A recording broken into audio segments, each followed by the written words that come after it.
अस्सलाम वालेकुम my YouTube family. अल्लाह आपको बहुत सी पुरस्कून खुशियाँ दे। आज आप लोगों के साथ बिना ऑयल के बिना फ्राई किए पकौड़ों की रेसिपी शेयर करूंगी। मज़े की बात यह है कि इनका टेस्ट बिल्कुल वैसा ही होगा जैसा हम फ्राई करते हैं तो पकौड़ों का टेस्ट होता है। वीडियो को एंड तक देखिए। हमेशा की तरह वीडियो अच्छी लगे तो लाइक करें और चैनल पे न्यू हैं तो सब्सक्राइब कर लें।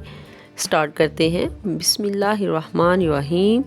यहाँ पे मैंने प्याज ली है 1 अदद। इनको बारीक बारीक लंबाई में कट कर लिया था क्योंकि हमने इसको फ्राई तो करना नहीं, इसलिए जो इनकी कटिंग है ये बारीक होनी चाहिए हर चीज़ की। दरमियाने साइज़ का 1 अदद आलू था जिनकी लंबाई में बारीक इसको भी कट कर लिया। बिल्कुल भी ये मोटी कटिंग नहीं है, इस तरह की बस होनी चाहिए। इसको हम शामिल कर देंगे और अब मैं शामिल करूँगी इसमें 1 कप बेसन और इसके बाद इसमें बारीक कट की हुई बंद गोभी वो शामिल कर देंगे, या इसके अलावा अगर आपको कोई और वेजिटेबल पसंद है तो आप वो ऐड कर सकते हैं। 4 अदद सब्ज़ मिर्ची बारीक कट की हुई वो शामिल कर देंगे। अब इसमें शामिल करूँगी ढेर सारा सब्ज़ धनिया बारीक कट किया हुआ।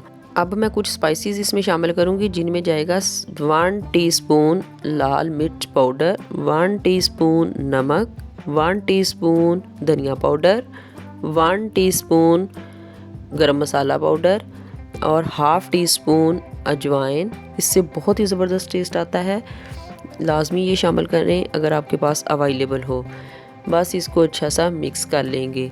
मेरी ये रेसिपी ख़ास उन लोगों के लिए बहुत ही ज़बरदस्त तोहफ़ा है जो लोग फ्राई किए हुए पकोड़े समोसे नहीं खा सकते, जिनको कोई स्टमक का प्रॉब्लम हो, वेट का प्रॉब्लम हो।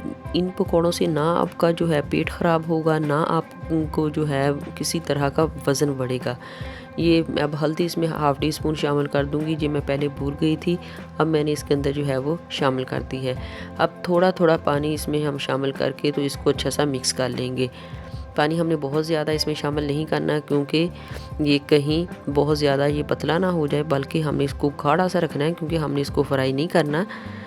आप चेक कर लें, इस तरह का बैटर होना चाहिए और पकोड़े जो हमने बनाने हैं ना वो इस तरह के चपटे से होने चाहिए।